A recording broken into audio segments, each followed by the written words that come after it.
Hello, everybody. Hi. So, today I want to talk about how the promise of a diet is a lie. I used to get seduced by every latest and greatest diet. As soon as I heard all about the miracles that it would work and that it would leave me feeling great and give me the bodies of my dreams, I would willingly pledge allegiance to it. And the promise of a new diet is always the same, that this one will be the last one, that this one will solve my weight loss woes, and that it will help me love my body. Over the years, I had compounded the idea of happiness with having the perfect body. I thought that having the perfect body and losing the weight would give me confidence and peace of mind. I thought that it would give me the relationship that I wanted, and the career that I wanted, and the passion that I wanted. I thought that it would set me free and that it would give me a different life. I have Facebook Live and Instagram Live going, in case you're wondering why I'm looking back and forth.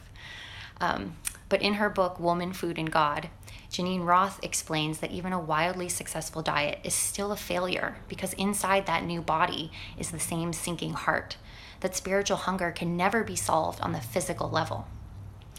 And the beauty of my obsession with my weight and with food and with dieting was that I got to escape the madness of the world. I got to overlook the emptiness in my heart and focus on the fullness of my thighs. You guys, okay. But the size of my thighs does not correlate to the fullness that I feel in my heart. No matter what size we are, our fulfillment isn't a function of gaining and losing weight. We have bodies, but we are not our bodies. Weight loss isn't truly the goal. Sure, it would be nice to have a banging body. Don't get me wrong, I want to rock a bathing suit and feel hot just like the next girl. But feeling loved and feeling like enough and feeling like we are living out our life's purpose, that is so much more fulfilling than any number on the scale or size in our genes.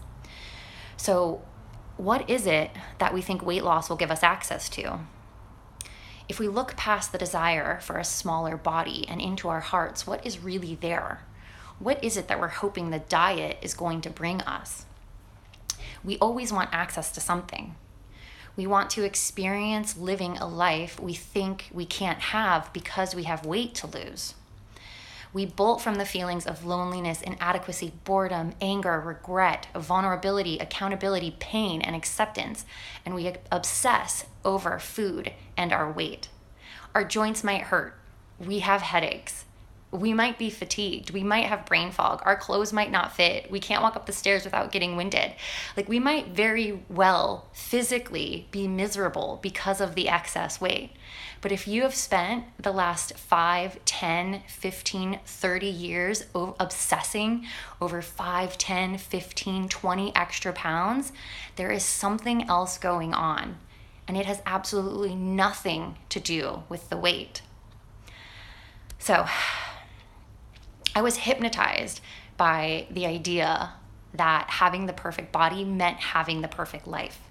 It took me years to untie the knot between the two in my mind. This idea, though, that having the perfect body, obsessing over my weight, thinking that I needed to go on a diet to solve my problems, allowed me to not take responsibility for my life. As long as I was the victim to my body, I stayed stuck in my comfort zone. So the idea allowed me an excuse to not put in the work, to not put my heart on the line. It's so much safer to focus on a problem like our weight instead of going after what we really want.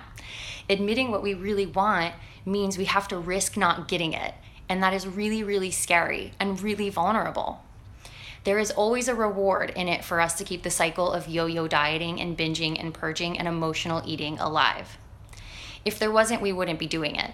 But what there is to discover is that the reward is so much smaller in proportion to the impact of what it's costing us in our lives. So the next time that you decide you want to start a diet, ask yourself, what is it that you're really, truly hoping to get out of it?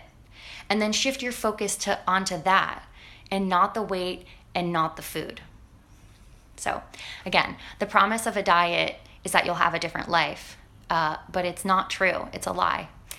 So if you guys need more coaching around how to find food freedom and body wisdom, how to break free from that yo-yo dieting cyclical pattern that we find ourselves in, you can hit me up, send me a DM. I coach people in this area, and I really hope to help you find freedom. Thanks, you guys.